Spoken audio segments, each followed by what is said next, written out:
Namo Buddhaya, Namaste.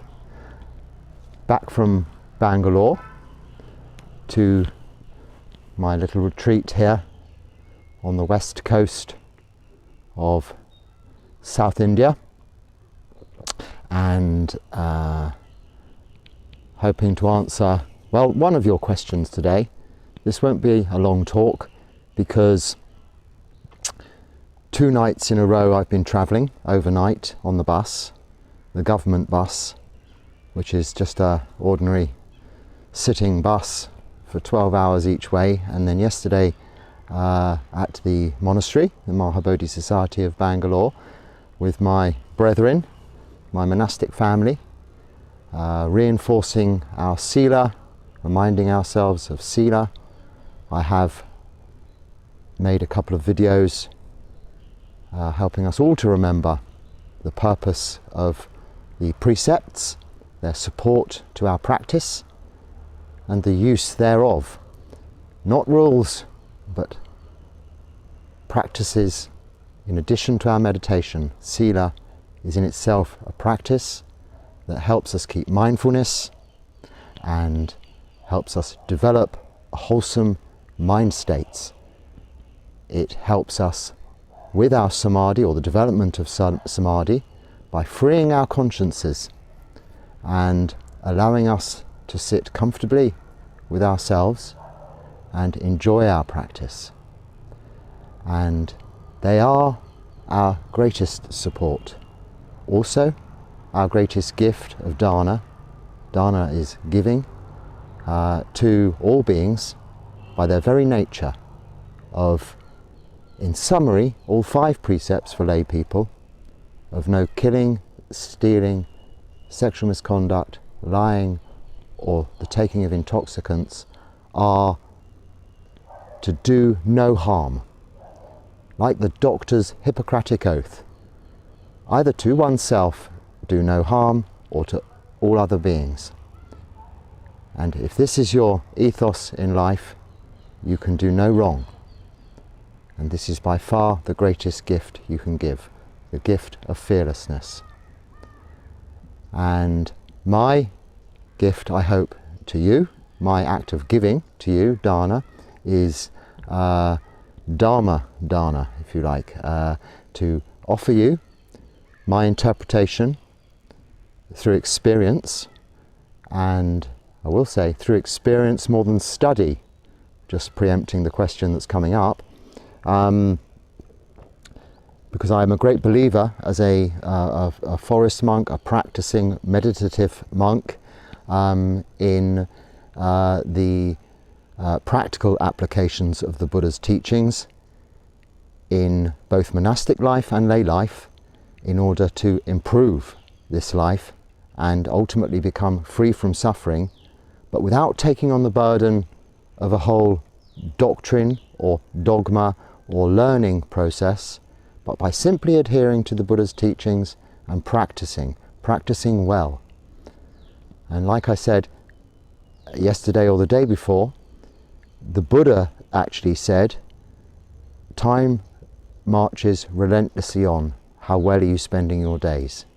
And if we continuously ask ourselves this, and we answer, we are spending our days in the practice of meditation, we are mindful to keep Sila, this very 2 efforts, energies in themselves, are directing our minds to wholesomeness and then developing wisdom quite naturally, without learning.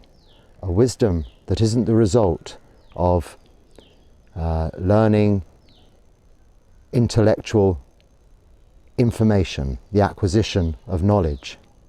Because the acquisition of knowledge, this form of intelligence, is borrowed. We can learn any subject to its nth degree, to the ultimate detail, and have every qualification. But as soon as our minds become, our brains, our physical brains become ailing in old age, or if you're unfortunate in having some dementia condition, Alzheimer's or something like this, all of that learning is gone. And of course, as we get old, we get sick, we die. Like a computer, the information is there, it's put onto the computer, it's stored, it's memorized, but when that's switched off, unless it's turned on again, that's gone. That information isn't accessible. And this is the case with ourselves. So what we need to do is develop a wisdom, which is more an understanding than a learning by rote. So you can learn to swim by the practice alone. I cannot give you a book teaching you how to swim. You have to just jump in at the deep end. And this is the practice that we are doing in meditation. And if you're a Buddhist, it's part of your life because it forms 1/3 of the overall practice of Sila, Samadhi, Panya. So let me read the question I have today. I've jumped ahead a little and kind of answered some of it, but I hope that gives a foundation to the answer and an understanding into the question. Bhante, thank you for the channel once again. Thank you. This is from Vinura G. Thank you for watching and thank you for your kind words, and I really appreciate your question because it's a useful question. All questions are useful, all comments are useful. This is the basis on which this channel is being formed. It is its content. What you give me, I'm reflecting back just with my view, a different view. And this is a good question because it's useful, I think, both to lay practitioners, although that's what it refers to, and also us monastics. This is something we should reflect on often. Can you do a video addressing what should can you do a video addressing what should lay persons solely focus on? Should one get acquainted with the Buddhist volumes and the dogma through the Abhidharma, or just solely focus on meditation practice as a novice beginner? Thank you. So we're summing up this. What should a lay person new to Buddhism, new to meditation, concentrate their practice on? Should it be the volumes? So this would be the Tripitaka, the scriptures, if you like. The equivalent of the Bible in Christianity is the Tripitaka, which is the teachings of the Buddha in literally written down from the memorized teachings over his 45 years of teaching the Dhamma during his lifetime after he became enlightened. His compassion was such that he travelled all over India, mainly in the northeast, teaching the Dhamma to many people. And the way he did this was through about 84,000 different teachings, all of them the same, teaching suffering and the end of suffering, but applicable to all different people from different walks of life. So like we see later on in history in the Bible, if Jesus was teaching fishermen, he'd talk about nets and pulling in fish and this and that and the other. If he was teaching farmers, he would teach them about sowing seeds, reap what you can sow, etc. And the Buddha the same, but even more specifically. He'd talk to a smelter of gold and use this process of purifying gold to equate it to purifying the mind. Or a housewife with a dying child or a dead child in the midst of grief, he would refer to a common ingredient in her kitchen cupboard, the mustard seed, which also crops up in the Bible too somewhere. But the point being, in 84,000 teachings, some 200,000 pages or something like that of scripture, he's really just teaching suffering and the end of suffering. In different formats and different ways, and it's important to remember that. Then later on came commentaries, lots of analytics or commentaries or analysis on those teachings, which creates lots more books. But then also, and there's some debate as to when it arose, the Abhidharma arose. Now, I've already covered that a little, I think, in a previous video, and maybe that will get covered again. From the tradition I'm used to, my background, it isn't featured a great deal. But the Abhidharma in the traditions of Burma or Myanmar and Sri Lanka, possibly, I'm not sure about Sri Lanka, but I think so, features very heavily in their teachings of the practice of meditation, because it goes into very great detail as to the process of jhanas, breaking up those 8 jhanic stages into, multiply that by 4, and really analyzes what the Buddha taught. But it's also understood that this was how the Buddha taught the devas in the night. So he was again adapting his teaching, but to a far superior intelligence than human beings. So if you are of a superior intelligence, then you might really be able to delve deep into the Abhidharma and get something deeply from it in terms of a result. I'm personally not a deva. I'm of ordinary, basic intelligence, if that even. I've never had an IQ test. Sort of passed a 7+ or whatever it was at school, a few O levels and a few bits and bobs and other qualifications later on in life. But the point being, is it necessary from this question? You say the Abhidharma, and also you refer to dogma, or let's say doctrine is perhaps a little more polite way of putting dogma. Doctrine being more instruction-like, instructive, rather than dogma, which is it must be done this way because it always has been. Let me finish reading the question. I'm a little bit tired, so apologies for that. Mindfulness is there. Mindfulness is there on my tiredness. Dogma through the Abhidharma, or just solely focus on meditation practice as a novice. And solely word there used, practice on meditation. A new practitioner in meditation really is no different to a new Buddhist practitioner. If you're practicing Buddhist meditation, sometimes it may not be called Buddhist meditation. So Buddhist meditation is common and it's simple. Watching the breath is one very good example. You shouldn't solely concentrate on that, because like I've mentioned before, or also just here just now, is it has to be backed up by the support of Sila. Without keeping Sila, you cannot have a clear mind in the first place when you sit to meditate.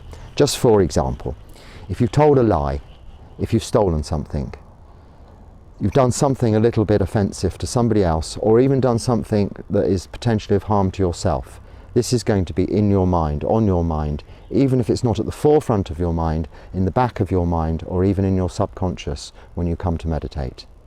If you haven't done any of those things, it won't be there as an additional hindrance, an obstacle to your meditation. That's the first or one reason to keep Sila. The other reasons I've just covered at the beginning of this video. Visa must have been on my mindfulness there, visa. The visas now have become a little bit more easy for us UK citizens, British passport holders. That's probably why that was in my mind and coming out in my tiredness. So I shall be here in India for some time to come, that's for sure now. Well, nothing is for sure. If I can be here in India for some time to come, then I will be. And at the moment it's looking like that. It was for a little while looking doubtful. I might have to return to Thailand or go to Sri Lanka. I might visit these countries in the next few months, because I have to occasionally leave the country every 180 days and return. You can do that quite quickly, but I'd like to make a few weeks of it each time, visit some other Buddhist countries, because you're probably aware now that India is not really a Buddhist country, although it's where Buddhism comes from. So I'm practicing upstream, against the stream here. It's got about the same percentage of Buddhists here as we have in the UK. But dare I say it, in the UK it's a little bit more traditional Theravada than perhaps here, where it has become a little bit more adapted to suit the culture, the Hindu culture. And please, I hope I haven't offended anyone. It's each to their own. We all practice in slightly different ways, and there are many traditions in Buddhism. They're all good.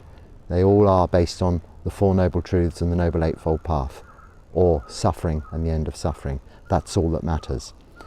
So, do you need to study the Abhidharma? Do you need to study the scriptures? If you want to, you can. You don't need to. I would say it's important to have a basic knowledge of the Majjhima Nikaya, the middle length discourses of the Buddha, because they are the words of the Buddha, how he spoke them to his monks and to lay people. They are his teachings. They are really like our Bible. And the other volumes, there are the longer discourses, the short discourses. There's a very good one, the Angui Nikaya, the numbered discourses. So it includes lists like, it's useful because it's all based in numbers. It makes it an easy reference volume. These are good, they're interesting, and they give you a good sound basis of the teachings. But there are some very good books that sum them up beautifully. And there are many teachings online and sutta classes online that you can join, monastics teaching you about sections of these, reading specific suttas, popular ones, useful ones. It's a very good basis for understanding the teachings. But of course, it isn't essential to you attaining enlightenment, although it will certainly be a good ingredient.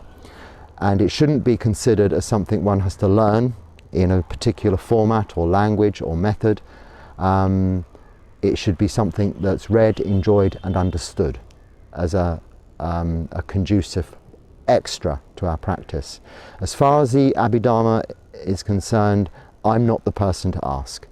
I haven't personally made a study of the Abhidharma.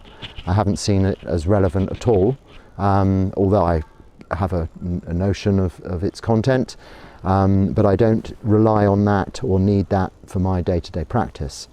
And that's taking nothing away from it, from its interest point of view and its usefulness to some people for their particular mindset to get a grips with what the Buddha's teaching us.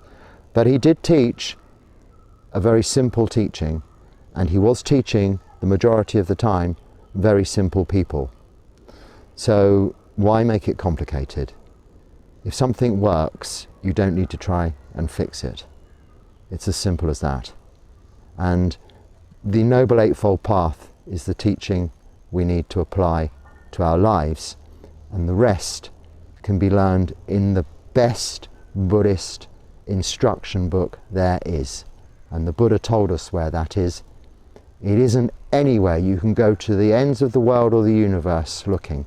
You can read all of the books in the world. You can learn all of the languages in the world. If you speak fluent Pali and can recite the entire Tripitaka and the Abhidharma in absolute perfect Pali, backwards and forwards, then that is not going to lead to enlightenment necessarily. But if you practice Sila, Samadhi, you will develop wisdom and see the three faculties of existence of anicca, dukkha, anatta. And where can that be seen? Where can that be investigated? Where can that be studied? Right here, in this, as the Buddha described, fathom-length bag of skin, full of bones and guts and horrible things. Bring your conscious awareness inside, into this body. Understand its feelings resulting from emotions, and understand the emotions resulting from its feelings. When you bring your conscious awareness, your attention to your breath, you're also bringing your mind, your thinking mind, into the current moment, here and now. And this is where the truth lies. This is our abiding. This is where we can develop the four Brahma Viharas, metta, karuna, mudita, and ultimately equanimity. Being equanimous, unmoved, but still clearly seeing what's going on around us, helping where we can, but not reacting, being proactive. This is where the teachings are. So in summary, you shouldn't solely practice or concentrate on meditation as a beginner, whether in Buddhism or whether in simple meditation. You should, of course, concentrate on the practice of meditation, but it needs to be backed up by Sila and don't just rely on developing wisdom, have some knowledge of the Buddha's teachings. But as long as you understand, not just know, understand the Four Noble Truths and understand the Noble Eightfold Path and the principles behind Sila, Samadhi, Panya, so moral virtue, meditation, both Samadhi and Vipassana, so concentrated, sitting, focused, one object, one-pointedness, and seeing clearly, mindfulness, sati, mindfulness throughout your day, and that development of wisdom through understanding, through your practice, investigation and reflection in your meditation through this teacher, this book, the body, this Wikipedia, here, now, in the present. Developing that wisdom, this is sufficient to get an understanding of anicca, dukkha, anatta. And that is the wisdom, that is the knowledge, fully appreciating impermanence. Excuse me. Fully appreciating impermanence. It should have been on silent, it normally is. It's because I had it on not silent for the bus. So we learn from our practice and develop the wisdom that way.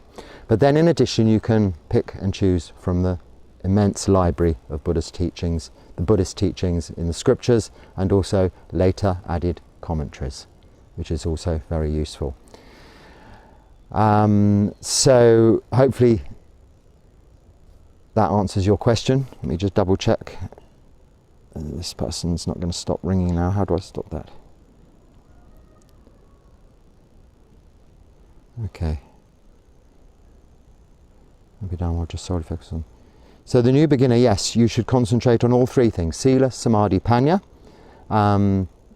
and not just meditation. And you don't need to be fully acquainted to all of these volumes and the Abhidharma. Simply put, in the end, but I think one needs to examine this in more detail rather than just say yes and no. So I hope I've made that clear now, and I'm going to bring this little talk to a conclusion and look forward to receiving your questions. I have some requests for Tisarana and Panchasila, so that's taking the refuges in the Buddha, Dhamma, Sangha and the 5 precepts. And I'm still trying to work out a way of doing that via Zoom with either single people or groups of people, but of course getting time zones together.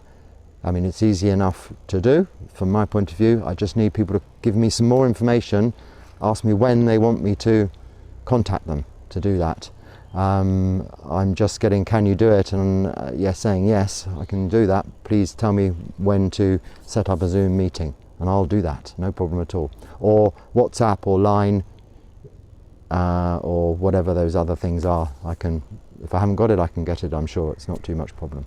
So let me know and I'll do that. And also if you want any chanting blessings, that's also no problem. By request I can put those in separate videos also. So many blessings to you with metta, Namo Buddhaya and Sukhi Hotu. Thank you for watching.